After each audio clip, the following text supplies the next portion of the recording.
오늘부터 4월 임시회가 시작됩니다. 정권 이양기이고 지방선거를 앞두고 있더라도 민생 입법 처리에 성과를 내고 개혁과제 이행에 속도를 내야 하는 해기입니다. 또한 윤석열 정부의 첫 인사청문회에 착수해야 하고 정부 조직 개편안 등의 협상에도 임해야 합니다. 민주당은 4월 국회 성과에 당의 운명이 걸렸다는 각오로 임하겠습니다. 견제와 균형을 통해 유능하고 강한 야당으로 신속히 전환하고 민생과 개혁에도 분명한 성과를 내며 다수당의 책무를 성실히 이행해 나가겠습니다. 무엇보다 대국민 약속을 실천하는 4월 국회를 만들겠습니다. 민주당은 여야가 합의한 대선 공통공약 추진기구가 조기에 성과를 낼 수 있도록 어제 의원총회를 거쳐 12개 우선 과제를 선정했습니다. 그중 사각지대에 없는 온전한 손실보상 제도 마련은 최우선 처리 과제로서 여야 모두 이견이 있을 수 없습니다. 방역협조로 인한 손실을 국가가 완전히 책임지도록 하겠습니다. 또한 어르신 기초연금 10만 원 인상, 병사 월급 200만 원 지급, 소상공인 긴급 구제식 채무 재조정,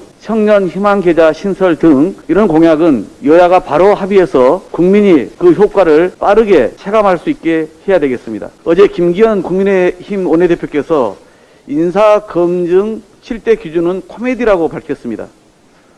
7대 검증 기준이 코미디라면 윤석열 당선인과 국민의힘이 생각하는 인사 추천 기준은 무엇입니까?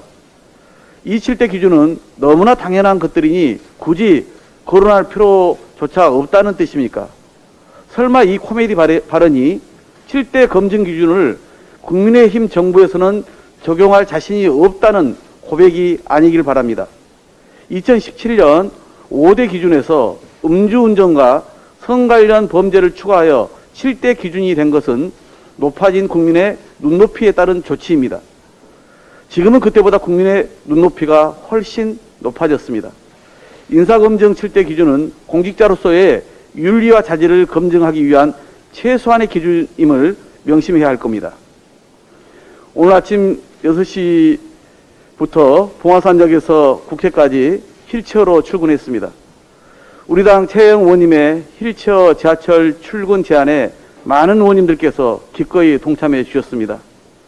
3기 원내대표단의 첫 번째 현장 소통에 함께해 주신 분들께 감사드립니다. 1시간 반가량 이동하면서 제가 느낀 불편은 매우 컸습니다. 작은 턱에 희청이고 얕은 경사에도 온몸이 긴장됐습니다. 지하철을 타는 내내 그리고 저상버스로 갈아타면서 휠체어를 탄 제게 쏟아지는 시선이 의식되어 눈은 자꾸 아래로 내려갔습니다. 일상이 되더라도 무뎌지지 않을 고통이고 누구도 적응할 수 없는 불편 그 자체였습니다.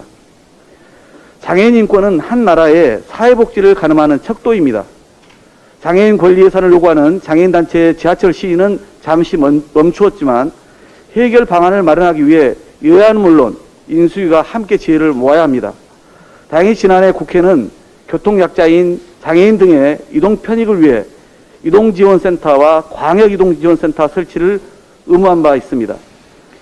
광역지자체 중앙정부가 이 센터 설치 운영비를 지원할 수 있도록 법 개정안도 의결했습니다. 제도가 마련된 만큼 정부와 지자체의 시행 의지와 노력이 뒤따라야 합니다. 문제는 7월 법 시행을 앞두고 예산 반영이 안 돼서 장애인들이 다리를 동동 구르는 일은 없어야 한다는 겁니다. 이동지원센터 운영비도 국비로 보조할 수 있도록 보조금법 시행령을 개정하고 내년도 예산에 반드시 반영해 줄 것을 인수위와 정부에 강력히 촉구합니다. 후보 시절 보복 같은 것은 생각해 본 적도 하지도 않을 것이라는 윤석열 당선인의 말이 무색합니다. 경찰이 김혜경 여사 의혹과 관련해서 고발장 접수 10일 만에 전격 압수수색에 나섰습니다. 그런데 압수수색 영장의 적시 사유가 그간 국민의힘에서 주장한 내용을 그대로 베껴 쓴 수준이라고 합니다. 한동안 자취를 감추었던 받아쓰기 수사의 부활이고 줄서기 충성 경쟁의 시작입니다. 논문 표절, 학력과 경력 유조, 주가 조작 의혹 등 윤석열 당선인의 배우자 김건희 여사와 관련된 명백한 사건을 묵혀둔 채 오히려 이에 대한 수사를 촉구한 현수막을 내걸었다고 해당 국민의 자택과 차량, 휴대전화는 압수수색했습니다. 당선인 심기경호용 의전수사라고 볼 수밖에 없습니다. 살아있는 권력에는 무조차 자르지 못하는 칼이 선거에 패한 쪽에는 더없이 날카롭습니다. 국민들은 검찰과 경찰의 이런 상반된 행위를 수사기관으로서의 독립적 판단으로 보지 않습니다. 또한 검찰 출신 대통령의 의중을 놓고 경찰과 검찰이 수사권 쟁탈전을 하는 점에도 주목하고 있습니다. 여야가 얼마만큼 협력하는 것은 전적으로 윤석열 당선인의 의지에 달려 있습니다. 반대편에 섰던 쪽을 모두 없애는 것으로 하나를 이루려는 시도는 역사적으로 모두 실패했습니다. 패자에 대한 보복으로는 지지율이 상승하지도 양분된 국민의 마음을 통합할 수도 없습니다. 위험천만한 정치적 도박과 보복성 탄압을 당장 중단하십시오. 정치 탄압, 보복 수사 결코 자시하지 않겠습니다. 이상입니다.